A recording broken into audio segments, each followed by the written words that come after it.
सभी का world war तृतीय में।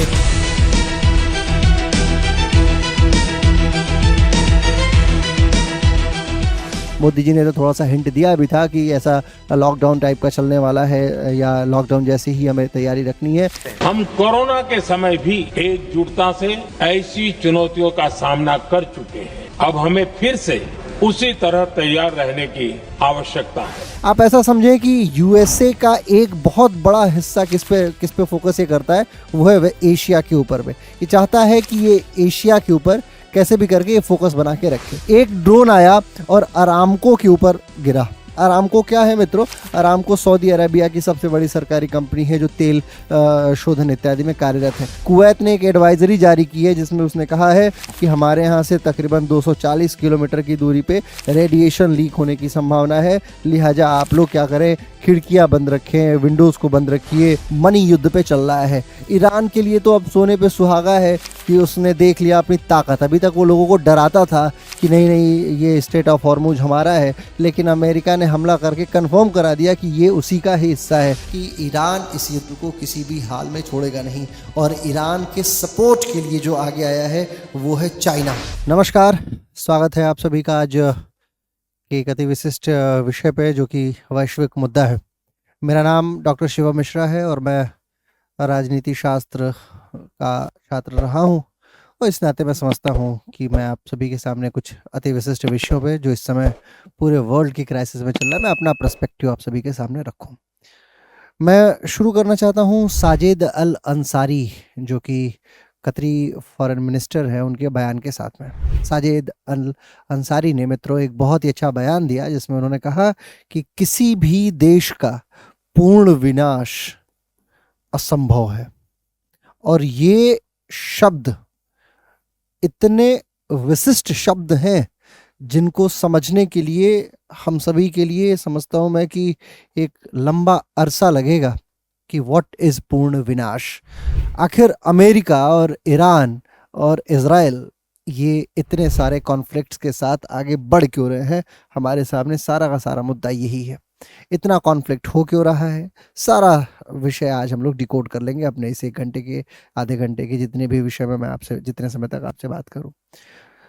आप ये देखें कि ये एक स्ट्रेट ऑफ हॉर्मुज है जहां से जहाज होके निकला करते हैं और इसमें भी कुछ ही एरिया ऐसा है जो बहुत ही स्ट्रेटेजिक है। स्ट्रेटेजिक लोकेशंस हम किसे बोलते हैं? ऐसी लोकेशंस को जिस लोकेशन से होके, जिस जगह से होके जहाज जा सकती है, जो बहुत ही महत्वपूर्ण है। हालांकि ये इंटरनेशनल वाटर्स में आता है। वैश्विक कानूनों के हिसाब से आप ऐसे समझें कि जैसे ये समुद्र है, कोई देश है, जैसे मान लीजिए ये अपना प्यारा भारत है, तो भारत का इंटरनेशनल वाटर फॉर एग्जांपल ये अगर यहाँ तक है, ये एक जोन होता है, बफर जोन। यहाँ तक अगर भारत का क्षेत्र है तो उसके बाद कुछ वाटर ऐसा होता है जहाँ पे इंटरनेशनल वाटर जिसे घोषित किया जाता है, जहाँ किसी भी देश का स्वामित्व नहीं होता है। और यही वो जोन होता है जहाँ पे कोई भी विदेशी जहाज आसानी से आके अपने आप को डक करते हैं, वहाँ पे होल्ड करते हैं, रोक के रखते हैं। स्ट्रेट ऑफ हॉर्मुज हमेशा से ही ऐसा ही रहा है, शुरू से ही, लंबे समय से। इसके तरफ आप जाके देखिए, उधर मिस्र में अगर आप देखें जो स्वेज नहर है उस पर मिस्र का आधिपत्य है, परंतु स्ट्रेट ऑफ हॉर्मुज को किसी ने अपना स्वीकार ही नहीं किया, किसी ने कभी भी अपना माना ही नहीं कि नहीं ये इसे हमें लेना है या नहीं लेना है। अब आपको मैं एक चीज समझाता हूं, आप ऐसे समझें कि हमारे सामने क्या क्या विषय वस्तु है। एक है ईरान, फिर एक है इजराइल, फिर एक है यूएसए। इन दोनों का एलाई है और ये अटैक कर रहे हैं ईरान के ऊपर। इजराइल ईरान के ऊपर अटैक कर क्यों रहा है? क्योंकि ये सपोर्ट करता है ट्रिपल एच को, थ्री एच को। कौन कौन से एच है? एक तो हमास है, हिजबुल्ला है और हैती है। ईरान हमेशा से ही इन 3 सपोर्ट को, इन 3 आतंकवादी गुटों को जिसे कहा जा सकता है, उसे सपोर्ट करता है। बेसिकली इजराइल जो है वो, ये लोग क्या करते हैं, ये मिलके इजराइल के ऊपर हमला करते हैं, ईरान इन्हें सपोर्ट करता है। इजराइल इस बात से खफा है और इजराइल इसलिए चाहता है कि ईरान को समाप्त कर दिया जाए। परंतु कतरी मिनिस्टर ने जो बात कही कि अमेरिका और इजराइल ये चाहते हैं कि ईरान का पूर्ण विनाश हो जाए, संपूर्ण समाप्ति की उद्घोषणा कर दी जाए, जैसा इन लोगों ने पहले अन्य देशों के साथ करने की पुरजोर कोशिश की है। सीरिया के साथ करने का कोशिश करा इन लोगों ने कोशिश की इराक के साथ में, सद्दाम हुसैन जैसे लोगों को इन लोगों ने समाप्त कर दिया, जैसे वेनेजुएला के राष्ट्रपति को रातों रात उठा लिया। इस तरीके की हरकत ये करने की पूरी कोशिश में थे और इसी के कारण से इन्होंने आयतुल्लाह खुमैनी को मार गिराया। अब आप ये सोचें इनके पास में क्या क्या क्या इनके सपोन के इनके ब्रेन को इतना पावर मिल कहाँ से रहा है, कहाँ से ये लोग सोच पा रहे हैं। तो इधर एक यूएसए में रहते हैं रजा पहलवी। रजा पहलवी कौन है?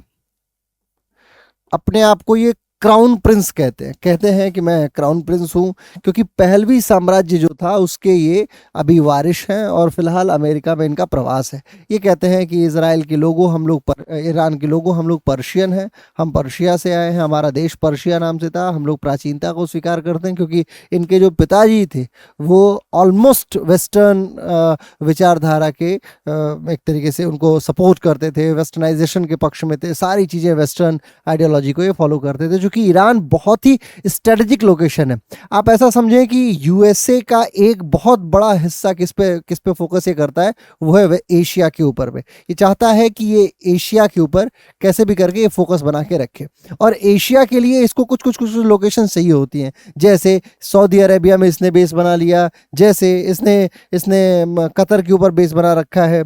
फॉर एग्जांपल ये कतर के ऊपर बना लिया इसने, दुबई में इसने बना रखी है ना। इसके पास ओमान के पास में है, क्योंकि ओमान और दुबई दोनों साथ में साझा करते हैं सीमा है। तो ये सारे देशों में एक एक छोटा बेस बना के रखे हुए हैं कि चलो कभी भी कोई आक्रमण हुआ, ऐसा हुआ कि चाइना वर्ल्ड ऑर्डर जब शिफ्ट होएगा तो हम लोग क्या करेंगे कि इन एयरबेस का उपयोग करने वाले हैं। लेकिन मित्रों ईरान ने सारी चीज़ें अलग थलग कर दी हैं।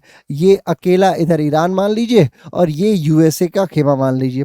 यूएसए ने क्या किया है? यूएसए ने दिमाग ये लगाया है कि मैं कतर से, बहरीन से, ओमान से, है ना, और उसके बाद यूएई से, सऊदी अरेबिया से, ये जितना भी फ्रंट है बेसिकली ये लोग जो सुन्नी आइडियोलॉजी है और ये शिया आइडियोलॉजी है, इसके मध्य में युद्ध करने के लिए मैं अपने जहाज इनके एयरबेस पे उतारूंगा और यहाँ से हम लोग आसानी से आक्रमण करेंगे। ईरान के मेन जो टॉप लीडरशिप है, जो खुमैनी है, इनके आसपास के जो लोग हैं, इन लोगों को हम समाप्त करेंगे और फिर इस पर कब्जा करके तख्ता पलट करा देंगे।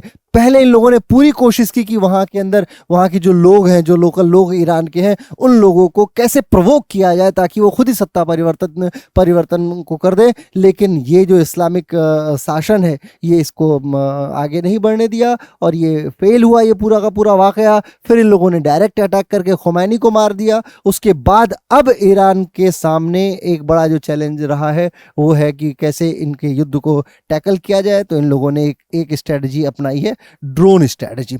इतना शानदार किफ़ायती ये स्ट्रेटजी है इन लोगों के लिए। तकरीबन 20,000 $20 में आप मान लीजिए कि ये लोग अपना एक ड्रोन निर्मित कर देते हैं और ये कहाँ गिराते हैं? कभी इनके ऊपर, कभी इनके ऊपर, कभी इनके ऊपर, कभी इनके ऊपर, कभी इनके ऊपर।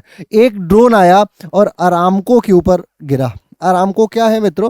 अरामको सऊदी अरेबिया की सबसे बड़ी सरकारी कंपनी है जो तेल शोधन इत्यादि में कार्यरत है। अरामको की पूरी जो फैक्ट्री है उसको इन लोगों ने इम्पैक्ट में ले लिया।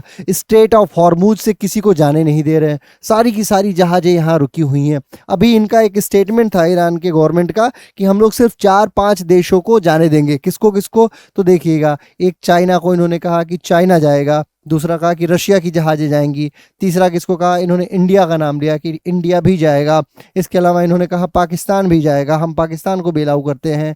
ठीक है, सॉफ्ट डिप्लोमेसी देखिए, समझिए कि ये लोग क्या कर रहे हैं। पाकिस्तान को अलाउ किया इन लोगों ने और एक इराक को किया, इराक को जाने दिया, बोला इराक को भी ले जाने देते हैं। इसके इतर एक और चीज़ आपको देखना होगा, आप देखेंगे विदेश मंत्रालय जो ईरान का जो विदेश मंत्रालय है वो श्रीलंका को कहता है कि श्रीलंका को यदि कोई भी ह्यूमैनिटेरियन एड्स की ज़रूरत हो, हेल्प की ज़रूरत हो, whether we are in war, हम श्रीलंका की सहायता करने को हमेशा तत्पर हैं। क्यों? क्योंकि जैसे ही इंटरनेशनल बॉर्डर्स में जब अमेरिका ने 2 जहाज़ों पर हमला किया था, एक जहाज़ इसमें से डूब गई थी, एक जहाज़ को भारत ने अपने यहाँ डॉकयार्ड में सेफ सेव करा लिया था और एक जहाज को श्रीलंका ने हेल्प करके वहाँ के नाविकों को निकाला था। तो उस समय ईरान श्रीलंका के एहसान को भी याद रख रहा है और भारत के भी एहसान को याद रख रहा है।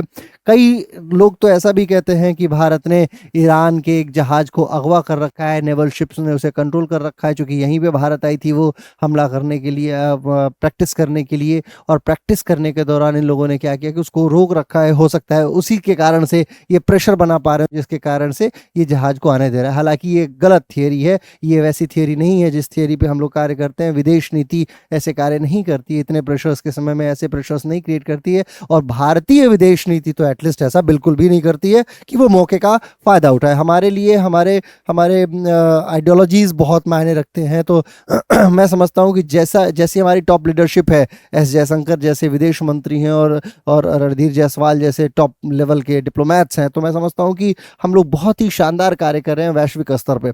अच्छा, एक चीज़ और मैं आपको समझाता हूँ जो बहुत ही इंपॉर्टेंट है। वो है, अभी एक बयान आया था जब सऊदीया ने अमेरिका को कहा था कि अमेरिका को ये युद्ध जारी रखना चाहिए।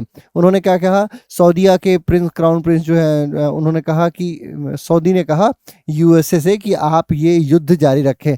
यूएसए को क्यों कहा? क्योंकि यूएसए ने कहा 5 डेज का हम लोग आपसे अनुरोध करते हैं कि आप 5 डेज के लिए हम लोग सीज फायर करेंगे। अब इसके कई सारे मायने निकाले जा रहे हैं। आप देखिए, कुवैत को आप याद रखिए, कुवैत ने अभी 2 दिन पहले तकरीबन 10-12 मिसाइल्स ईरान के ऊपर फायर की है। कुवैती एयरबेस से 10-12 मिसाइल्स गई है ईरान के ऊपर पे। हालांकि उसका बहुत इंपैक्ट नहीं था, बट स्टिल कुवैत ने किया है।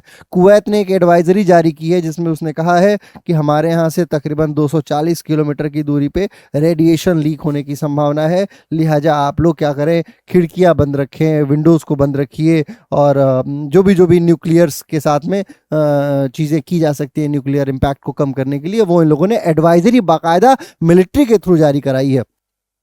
तो ये कुवैत का हो गया सेक्शन। अब यूएसए ने 5 दिन का इन लोगों से सीज फायर को बोला। इसके इतर ये लोग क्या कर रहे हैं, ट्रुप्स उतार रहे हैं, जो पैदल सेना है वो ये लोग उतार रहे हैं ईरान के खिलाफ युद्ध करने के लिए। ये लोग शायद ये भूल चुके हैं कि ईरान के पास में दुनिया की बेहतरीन सेनाओं में से ऐसी सेनाएं हैं जो ग्राउंड युद्ध करने के लिए बहुत ही ताकतवर है। ये बात ये लोग भूल रहे हैं कि ये ईरान के जो पुरुष और महिला जो उनका जीनोम्स है, जो जीन्स है, वो हमेशा से युद्धक जीनोम्स रहा है लंबे अरसे से। जब से ये पर्शिया था उसके पूर्वत में भी अगर आप जाके देखें तो इनके डीएनए में, इनके जीन्स में सिर्फ और सिर्फ युद्ध भरा पड़ा है। इनके लिए ग्राउंड युद्ध करना तो बहुत ही आसान बात होगी। तो मैं समझता हूं कि अमेरिका की स्ट्रेटजी पता नहीं किस तरीके से, इनका जो मंत्री है, जो पीट हेग्सेथ जिसका नाम है, पीट हेग्सेथ, ये युद्ध मंत्री, ये स्पेशल इसका कार्य ये है, ये बड़बोले बयान देता रहता है। कहता है ये आदमी कि हम तो सिर्फ बमों से बात करते हैं। किस प्रकार के बम से बात करते हैं ये तो ईश्वर जाने, लेकिन ये भाई साहब सिर्फ बमों से बात करते हैं। और इनका इम्पैक्ट इतना है कि एक प्रेस कॉन्फ्रेंस में ट्रंप ने कहा कि मैं तो मना ही कर रहा था, ये तो युद्ध पीट हेग्सेथ का कारण था जिसके कारण से ये युद्ध चला। और आप जाके देखिए ईरान के ट्विटर हैंडल्स को जाके देखिए, आप जाके ईरान के स्पोक्स पर्सन को देखिए, वो लोग प्रतिदिन ट्वीट करते हैं। आप जितनी एम्बेसीज हैं इनकी, वो सारी एम्बेसीज जो है वो ट्वीट करती हैं कि ट्रंप खुद को फ़ोन करते हैं, hello I am from Iran, hello I am from USA, आइए युद्ध रोकते हैं, आइए युद्ध रोकते हैं। और ईरान का एक और बयान हमें नहीं भूलना चाहिए कि ये तो सिर्फ शुरुआत है युद्ध की। और इसी समय जो मैं आपसे कह रहा था कि सऊदी ने यूएसए से कहा है कि आप ये बात जारी रखिए। कल की एक घटना बताता हूं, जो खालिद बिन सलमान है सऊदी अरेबिया के, इन्होंने फ़ोन किया था किसको, हंगरी के मंत्रालय से इनकी बात हुई। आप इनके ट्विटर हैंडल पे जाके देख भी सकते हैं। हंगरी के मंत्रालय से इनकी बात हुई। इन्होंने कहा कि हम लोग द्विपक्षीय मुद्दों पे बात किए। अब हंगरी का ट्वीट करना ये मायने बहुत रखता है, क्योंकि जब आप हंगरी का नक्शा देखेंगे तो उस नक्शे में थोड़ा सा हिस्सा एक नदी आती है, उस नदी से मिलता जुलता यूक्रेन के सापेक्ष है, यूक्रेन से वो हिस्सा टच करता है। तो हंगरी का भी हित इसमें शामिल है, और वो यूक्रेन कहीं ऐसा ना हो कि वो आक्रामक हो, रशिया आक्रामक हो तो इन लोगों के साथ में इनके हंगरी के ऊपर कोई इम्पैक्ट ना आए, तो हंगरी चाहता है या यूरोप चाहता है कि वो अपने मिडिल ईस्ट के साथ में संबंध बना के रखे, और इसका लाभ उठा रहा है ये। सऊदी अरेबिया बेसिकली चाहता है कि XYZ by hook by crook कैसे भी करके ईरान के ऊपर हमला होता रहे और ये हमला रुके ना, और यही प्रॉफिट है यूएसए का। अब आप यूएसए को समझिए, ये करता क्या है, इसने इसका क्या है, $150 बिलियन जो है ये इन लोगों का ऐड जाता है सिर्फ किसको, इजराइल को। ठीक है, ये एक डेटा है जो देखा जा सकता है। इजराइल को इन लोगों का ऐड, इजराइल जब बन रहा था, इजराइल की जब समय की मतलब 1948 की जो घटना है, जिस समय इजराइल अभी इस समय जियोनिज्म आ रहा था, जियोनिस्ट कल्चर आ रहा था, फिलिस्तीन को इजराइल के लिए अलग से स्पेस देना था, तो उस समय सबसे पहले जो राष्ट्रपति आए थे उनका नाम था विड्रो विल्सन। और विल्सन ने, चूंकि विल्सन जो थे वो बहुत प्रो जियोनिस्ट थे, वो बहुत हद तक सपोर्ट करते थे चीज़ों को, तो यूएसए का तो एक के साथ है सब सदे सब साधे सब जाए वाली बातचीत चल रही है। इनको यहाँ भी अपनी टेक्नोलॉजीज बेचनी है, इजराइल के साथ में संबंध बना के रखना है। क्यों? क्योंकि इजराइल वो स्थान है जहाँ उसकी स्ट्रेटजिक लोकेशन है, जहाँ बहुत आसानी के साथ में पानी वाली जहाज भेजी जा सकती है। इसके इतर ये इजराइल जो है बाकी सारे लोगों से दुश्मनी करके रखा ही है, हमेशा हमले करते रहता है। तो अमेरिका के लिए ये सोने पे सुहागा है, मिडिल ईस्ट में एक बहुत ही अच्छा स्थान प्रदान करता है। लेकिन इसके इतर यूएसए का क्या लाभ है? यूएसए थोड़े समय बाद कुवैत को सुरक्षा बेचेगा, इजराइल को तो बेचता ही है, सऊदी अरेबिया को बेचेगा, इसके इतर ये बहरीन को बेचेगा, ओमान को बेचेगा, यूएई को बेचेगा। इन सब के तेल वाले भंडारण को समझाएगा कि देखो आगे से मैं तुम्हें सुरक्षा दूंगा, तुम मुझे पैसे दो और मैं तुम्हारे लिए कार्य करता रहूंगा। और ये बहुत आसानी से अमेरिका उबर के चलाएगा। लेकिन ये लोग जो हमारे पूरे वर्ल्ड के लिए बहुत ही इंपॉर्टेंट एसेट है, जिनके यहाँ से तेल आता है तो हमारा पूरा विश्व चलता है, इन लोगों के इंफ्रास्ट्रक्चर के ऊपर जो इम्पैक्ट आ रहा है, आप यकीन रखिए आज नहीं तो कल एनर्जी क्राइसिस होनी ही होनी है। और एक बहुत लंबी एनर्जी क्राइसिस होने वाली है मित्रों, जिसके कारण से भारत ही नहीं पूरा विश्व इसके चपेट में आएगा, इसके आगोश में आएगा। मोदी जी ने तो थोड़ा सा हिंट दिया भी था कि ऐसा लॉकडाउन टाइप का चलने वाला है, या लॉकडाउन जैसे ही हमें तैयारी रखनी है, यानी एक बड़ा इम्पैक्ट आने वाला है। बेसिकली अगर मैं ये बात करूं कि ये इम्पैक्ट किधर जा रहा है, so it's all about world shift, global order को ये लोग शिफ्ट करने पे लगे पड़े हैं। आप देखिए थोड़े दिन पहले भारत में G20 नाम का एक कार्यक्रम हुआ था, आपने देखा था, वहाँ पे मोदी जी ने एक वर्ड यूज़ किया था जिसका नाम है ग्लोबल साउथ। क्यों कहते हैं ये ग्लोबल साउथ क्यों कहते हैं? क्योंकि भारत भी लगभग साउथ हिस्से में आता है, हालांकि मेडिटेरियन के आसपास में आता है, मध्यांतर सीमा के आसपास, लेकिन वो चाहता है कि अफ्रीका को लोग संभालें और भारत को तरजीह दी जाए, उसको आगे लाया जाए, एक नया global order, political order develop किया जाए। तो बेसिकली पूरा विश्व परेशान है। इधर चाइना भी चाहता है कि उसकी मान्यता बढ़े, नॉर्थ कोरिया, USSR जो अभी रशिया है वो, और ये सारे लोग मिलके, इनकी बहुत बड़ी इच्छा है कि ये वाला जो हिस्सा है जो वर्ल्ड का, जिसमें अमेरिका आता है, जिसमें वो कनाडा को तो अपना गवर्नर समझता है, वो अलग, बाकी के देश वेनेजुएला को कुछ नहीं समझता। इधर आप चिली वगैरह को देख लीजिए, मैक्सिको वगैरह को देख लीजिए, इन लोगों को तो ये कुछ अमेरिका वाले मानते नहीं है, खुद को बोलते हैं कि हाँ ये साउथ हिस्सा है, साउथ ही है, ये हमारा ही अमेरिका ही है। तो बेसिकली अब ग्लोबल ऑर्डर चेंज होने वाला है और इसकी तैयारी पूरा का पूरा वर्ल्ड कर रहा है। कैसे कर रहा है आप देख लीजिए, नाटो की अपेक्षाएं देखिए, यूनाइटेड नेशंस का एक्शन देखिए, ये दोनों यूनाइटेड नेशंस अमेरिका, इसके अलावा विश्व बैंक जो वर्ल्ड बैंक है वो कहाँ, अमेरिका।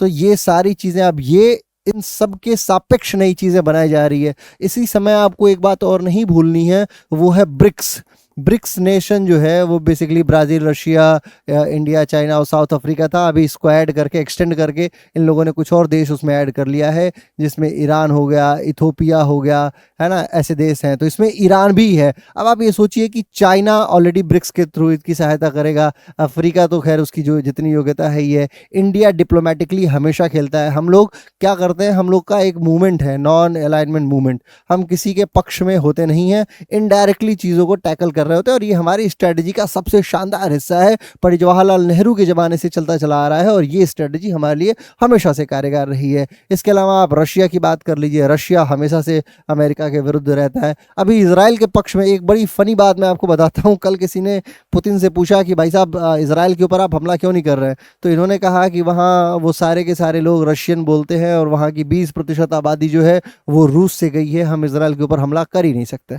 डिप्लोमेटिकली ये बहुत बड़ी बात देखी जा रही है मित्रों। इसके अलावा ये अपना जो ब्राज़ील है, ये तो अमेरिका से वैसे भी परेशान आता है, इसका बहुत ज़्यादा कैलकुलेशन नहीं दिखा सकता है। अभी वर्ल्ड ऑर्डर पे एक चीज़ जो समझने की है वो ये है कि अमेरिका इस युद्ध को हार रहा है ना। कैसे हार रहा है?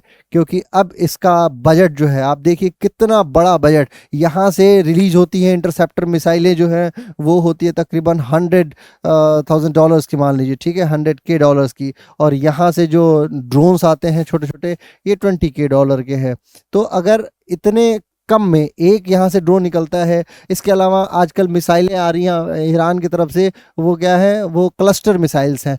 क्लस्टर मिसाइल्स की खासियत क्या होती है मित्रों? क्लस्टर मिसाइल जो होती है वो निकलती एक है, आसमान में जाने के बाद वो कई हिस्सों में बढ़ जाती है। निकलेगी एक, और उसके बाद आप कितनों को इंटरसेप्ट करोगे? एक में 2 किलो 4 किलो बम है, तो अगर आपने यहाँ से एक मिसाइल मार के इसको ख़त्म किया, फिर इसको ख़त्म किया, इसको ख़त्म किया, इसको ख़त्म किया, इसको ख़त्म किया।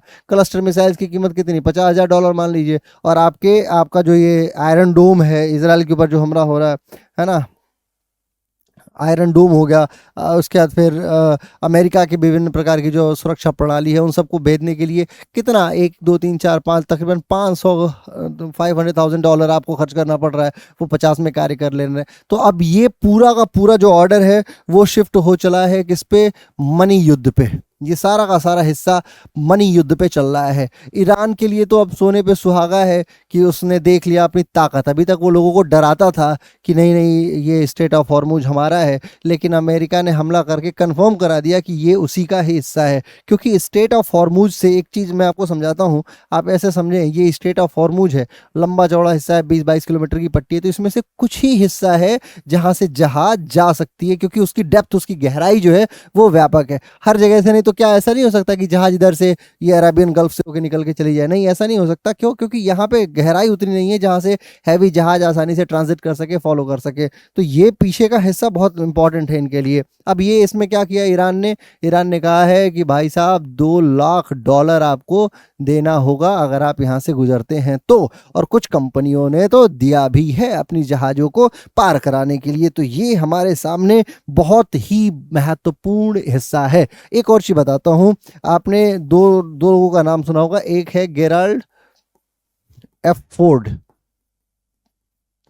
यूएसएस गेराल्ड एफ फोर्ड, और एक है यूएसएस अब्राहम लिंकन। ये 2 नेवल शिप्स हैं, वॉरशिप्स हैं, जो अमेरिका के इस समय मिडिल ईस्ट में है। थोड़े दिन पहले ईरान ने हमला करके इसको क्षतिग्रस्त किया था। फिलहाल ये भाई साहब कहाँ पे खड़े हैं? ग्रीस के किसी पोर्ट पे ये खड़े हैं, और इनका इलाज चल रहा है खुद ही। फिर अब्राहम लिंकन पे तो कल ही हमला हुआ है, रात को इन लोगों ने दिखाया था कि कई सारे जहाज़ों को इसने ईरान ने मार के समाप्त कर दिया है। 2 बड़े नेवल शिप्स, यानी मरीन बहुत बड़ी पावर मानी जाती थी। याद कीजिए 71 का युद्ध, जब अमेरिका ने अपने सापेक्ष ऐसे ही 3-4 बड़े बड़े युद्धि पोत को हमारे भारत के विरुद्ध में भेज दिया था, जिस समय बहुत सारी सबमरीन्स यूएसएसआर यानी तब के रशिया ने हमारे सपोर्ट के लिए भेजा था। जिस समय पाकिस्तान हम पे हमला कर रहा था 1971 में, उस समय अमेरिका पाकिस्तान की तरफ चला गया था, और जो यूएसएसआर था वो हमारे सपोर्ट में था, जो रशिया था वो हमारे सपोर्ट में था। ये वही नेवी है जो एक समय में युद्ध का युद्ध बदल दिया करती थी। आप याद कीजिए उस समय के हमारे वीर अब्दुल हमीद को, याद कीजिए ऐसे लोगों को जो टैंकर तोड़ दिया करते थे अपनी बहादुरी के कारण से। अब वही ग्राउंड बहादुरी ईरान की जो फोर्स है, Iran revolutionary guard corps, IRGC जो है, उसके जवान कर रहे हैं। उनके प्रवक्ता को देखिएगा आप, IRGC के प्रवक्ता को, वो आते हैं बहुत ही प्राउड से बोलते हैं बिस्मिल्लाहिर्रहमानिर्रहीम, और बहुत मतलब एक एटीट्यूड जिसको हम देखते हैं, वो एटीट्यूड बड़ा शानदार है, और वो एटीट्यूड कहने लायक है। हम ये नहीं कहते कि कौन पावरफुल है और कौन कमज़ोर है, हम ये भी नहीं कहते कि हमें किसके पक्ष में जाना है। ये तो बड़े आका लोग जानते होंगे कि किसके पक्ष में जाना है, कौन हमारे हित में है। लेकिन एक चीज़ तो मैं कह सकता हूँ मित्रों कि ईरान बहुत बहुत बहादुरी से ये युद्ध लड़ रहा है। याद कीजिए वियतनाम वॉर को, जब कोल्ड वॉर चला करता था तो कोल्ड वॉर के समय वियतनाम में भी अमेरिका के साथ यही हश्र हुआ था। अमेरिका इस युद्ध को हार रहा है। क्या परमाणु हमला हो सकता है? कदापि नहीं हो सकता। आप ये बात लिख के रख लीजिए। कुवैत ने हमेशा से ये बात, अभी कुवैत से 4 मिसाइलें फायर कराना, फिर उनसे ये कहलवा देना कि परमाणु हो तो उसमें कैसे क्या करें, कैसे क्या करें, इत्यादि इत्यादि बातें सिर्फ वर्ल्ड को भटकाने वाली बात है। अमेरिका के पास इतनी पावर कैपेसिटी अभी नहीं है कि वो परमाणु अस्त्र का उपयोग कर रहे, और परमाणु का उपयोग करते ही नॉर्थ कोरिया जैसे राज्य देश जो है वो पूरी तरीके से मुक्त हो जाएंगे, और उनकी उन्मुक्तता वो किसी हाथ में उनको नहीं पसंद आएगी अमेरिका को। आप देखिए स्पेन जैसे राज्य, जो पेड्रो सांचेज है वहाँ के इस समय के मुखिया, वो उन्होंने जिस तरीके से मना किया है, जिस तरीके से विरोध किया है ट्रंप का, ग्लोबल वर्ल्ड में जो ट्रंप की इस समय थू हो रही है। फ्रांस को देख लीजिए, अन्य बहुत सारे, स्विट्जरलैंड से इन लोगों ने हेल्प मांगी थी जहाज उतारने के लिए। स्विट्जरलैंड ने कहा कि हम युद्ध के समय किसी को भी अपनी ज़मीनें नहीं देते हैं, सॉरी। और ऐसे यही थू हो रही है पूरे वर्ल्ड में अमेरिका की। नाटो कोई सहायता नहीं करे। नाटो क्या है? नॉर्थ अटलांटिक ट्रीटी ऑर्गेनाइजेशन है, जो बहुत ही महत्वपूर्ण रोल प्ले करती है। अब हमें क्या समझना है कि क्या ट्रुप्स उतार के ये लोग कुछ प्रॉफिट कमा पाएंगे, क्या ये युद्ध को दिखाने की है, या क्या क्या करना चाहते हैं, आगे की रणनीति क्या है। ये मैं आपको सिर्फ इतना बताना चाहता हूँ कि आप ऐसे समझे कि ईरान इस युद्ध को किसी भी हाल में छोड़ेगा नहीं, और ईरान के सपोर्ट के लिए जो आगे आया है वो है चाइना। ईरान को बैकड्रॉप से सपोर्ट कर रहा है चाइना और रशिया। किसी भी स्थिति में जितने भी नए नए मॉडर्न वॉरफेयर सिस्टम है, कल अल जजीरा नाम के न्यूज़ चैनल ने एक बहुत बड़ी रिपोर्ट जारी की जिसमें उसने कहा कि ईरान अब जाके मॉडर्न एंटी एयरक्राफ्ट सिस्टम्स जो उनका है उसको लॉन्च कर रहा है। F-18 को मार गिराया इन लोगों ने, है ना। अमेरिका के इतने उन्नत किस्म के जहाज जो राडार के जद में नहीं आते हैं, राडार इसको इंटरसेप्ट नहीं कर पाता है, उसकी हीट से उसको इंटरसेप्ट करके मार गिराना, ये बहुत बड़ी खबर है पूरे वर्ल्ड के हल्के में। पूरा वर्ल्ड इस बात को समझ रहा है, जान रहा है, देख रहा है। तो मैं सिर्फ आपको ये बताना चाहता हूँ कि ईरान इस समय वर्चस्व की लड़ाई में, क्योंकि हारने के लिए उसके पास अब कुछ भी नहीं बचा है। और जैसा मैंने आपसे कहा कि साजिद अल अंसारी ने जो बात कही है वो बहुत ही महत्वपूर्ण है। साजिद अल अंसारी ने बहुत इंपॉर्टेंट बात कही कि सबको यहीं रहना है, ईरान हो, इजराइल हो, अमेरिका हो, कुवैत हो, बहरीन हो, ओमान हो, दुबई हो, सऊदी हो, सबको यहीं रहना है। आज हम नहीं, कल हम कोई और होगा, लेकिन उसका परिणाम, युद्ध का परिणाम हमेशा से भयावह होता है। सो स्वागत है आप सभी का वर्ल्ड वॉर तृतीय में। इसे दुनिया वर्ल्ड वॉर तृतीय के नाम से ही जानेगी। आज जब मैं ये बात रिकॉर्ड कर रहा हूँ 24 मार्च को, तो आप अपने जेहन में ये बात रख लीजिए, 24 मार्च 2026 की ये उद्घोषणा वर्ल्ड वॉर 3 ही है जो चल रहा है। यूक्रेन रशिया के साथ में युद्ध कर रहा है, और एलाइज के तरीके का ये वर्ल्ड वॉर 3 नहीं है। लोग कहा करते थे कि पानी के लिए तीसरा युद्ध होगा, लेकिन अभी भी वर्चस्व की लड़ाई जारी है। वर्चस्व की लड़ाई में फिलिस्तीन हो, गाजा हो, इजराइल हो, लेबनान हो, ईरान हो, इराक हो, सीरिया हो, लीबिया हो, आप चले जाइए इधर यूक्रेन हो, ये सब के सब, वेनेजुएला हो, इधर कंबोडिया, थाईलैंड हो, ये सब के सब, भारत पाकिस्तान, सब के सब युद्ध सिर्फ और सिर्फ जिजीविषा में है, जहाँ पे अपेक्षाएं आ रही हैं और लोग चाहते हैं कि हमारा हम ही हम हो, पूरी दुनिया हमसे खरीदे, हम ही जाने जाए, दूसरा कोई और ना रहे। और इस रिजाइम के कारण से ये लोग युद्ध कर रहे हैं, और युद्ध करने का परिणाम हमेशा ही भयावह होता है। मैं अगेन आप सभी को बताना चाहता हूँ कि मैं किसी पक्ष को नहीं सपोर्ट कर रहा, लेकिन एक शिक्षक, एक छात्र होने के नाते मेरा ये परम कर्तव्य है कि मैं थोड़ी थोड़ी अपनी समझ को आप सभी के साथ साझा करूँ।